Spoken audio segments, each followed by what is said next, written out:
এখানে প্রথমে আমরা অ্যালফাবেট প্লাস শূন্যস্থানগুলো টোটাল কতগুলো ঘর আছে হিসাব করে নেব। 1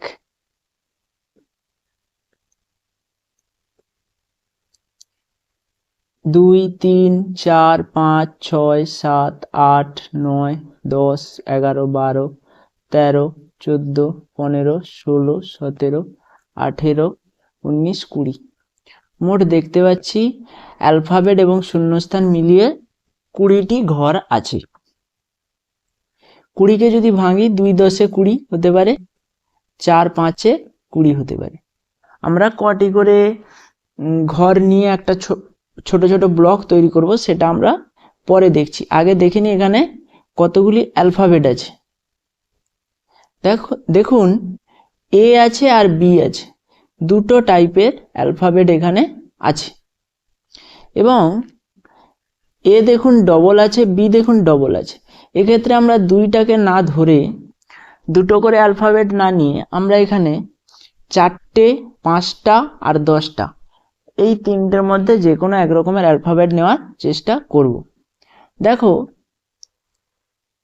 আমি এখানে 5টা করে নিচ্ছি, 5টা করে ড্যাশ এবং অ্যালফাবেট মিলিয়ে 5টা করে ঘর নিয়ে একটা ছোট ছোট খণ্ড তৈরি করছি।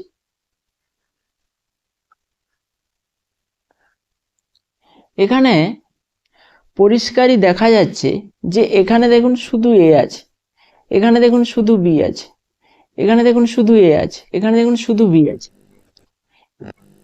আমি প্রথমে সহজভাবে এখানে যদি এ বসাই, এখানে যদি বি বসাই, এখানে যদি বি বসাই, এখানে পাচ্ছি 5টা এ, এখানে পাবো 5টা বি, এখানে পাবো 5টা এ, এখানে পাবো 5টা বি। তাহলে একটা সিকোয়েন্স পাচ্ছি। প্রথমে 5টা সিরিজের মধ্যে প্রথমে 5টা এ, তারপর 5টা বি, আবার 5টা এ, আবার 5টা বি। এখন এইগুলো উত্তরে আছে কিনা দেখে নিই। A B B A B, দেখুন option A B B A B, তাহলে অপশান এ হবে আমাদের রাইট অ্যান্সার। এবং সিকোয়েন্সটা কি, 5টা এ আছে, তারপর 5টা বি আছে, আবার 5টা এ আছে। এইভাবে আমাদের সিকোয়েন্স চলছে, সিরিজ এগিয়ে যাচ্ছে। Right answer option A.